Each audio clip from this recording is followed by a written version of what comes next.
It has been 8 weeks since the fateful attack by Hamas launched on Israel into a war against the militant organization. Now this as Qatar and the US along with Hamas confirmed an extension of the truce in Gaza by another 2 days. Now Israel has released a new list of 50 women Palestinian prisoners to be freed following the extension announcement.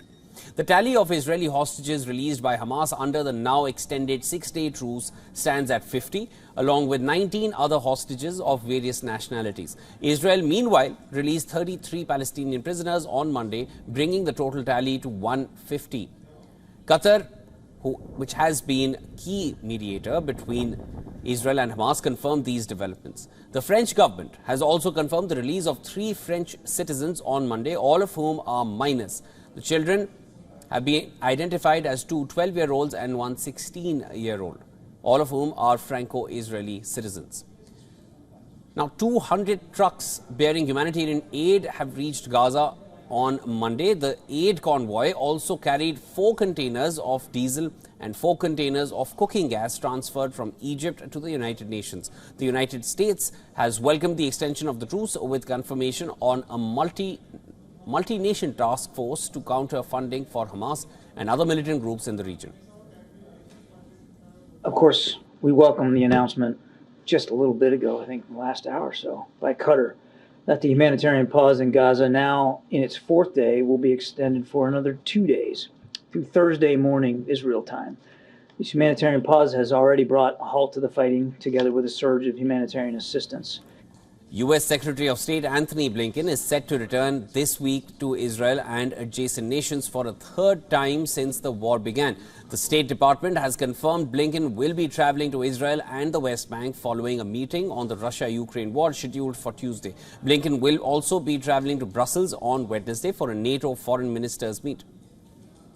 And on the other hand, Chinese Foreign Minister Wang Yi is set to travel to New York this Wednesday to chair a UN Security Council meeting on the crisis in Gaza. China currently holds presidency for UN Security Council and is expected to join a coalition of Arab states in calling for a permanent ceasefire in Gaza. Iranian President Ibrahim Raisi is also scheduled to visit Turkey and meet Turkish President Erdogan today. Rapprochement between Tehran and Ankara has deepened over their mutual condemnation of Israeli strikes on Gaza. Following his controversial endorsement of alleged anti-Semitic remarks on the social media site X, Elon Musk paid a visit to Israel where he toured a kibbutz attacked by Hamas last month. The billionaire was seen at the site with Israeli Prime Minister Benjamin Netanyahu. During his meeting with Musk, Israeli President Isaac Herzog brought up the heavy anti-Semitic presence on X, telling Musk that it was unfortunate that the platform he leads housed a huge reservoir of hatred against Jewish people. Unfortunately, we are inundated by anti-Semitism, which is Jew hate, and Jew hate impacts the entire notion of behavior of human beings in so many places around the world, and you have a huge role to play, and I think we need to fight it together, because under the platforms which you lead, unfortunately there's a harboring of a lot of old hate, which is Jew hate, which is anti-Semitism. Experts from the United Nations, meanwhile, have called for a thorough independent investigation of alleged war crimes committed in Gaza by either Israel or Hamas. UN representatives issued a joint statement in Geneva on Monday calling for resources, support and access to be granted to independent investigators for a prompt, thorough and impartial investigation into the alleged crimes. Now, the German government has confirmed that it will financially aid Israel in reconstructing communities destroyed by Hamas attack on October 7th.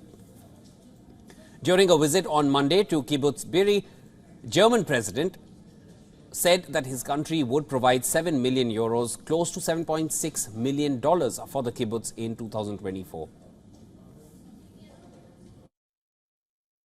You know, the ruins behind us, they are the silent witness of what had happened here. And it's not easy to find the words to describe what we heard from those who have the knowledge and who were and those who were witnessing the deeds, the murders, the killings, the rapes of the Hamas here on the 7th of October. Meanwhile, Hezbollah has stated that it will compensate for damaged Lebanese homes on the border with Israel. Israeli troops and Hezbollah militants clashed along the border October 8th onwards, stoking fears that the Hamas-Israel war in the Gaza Strip will spill over into the rest of the region.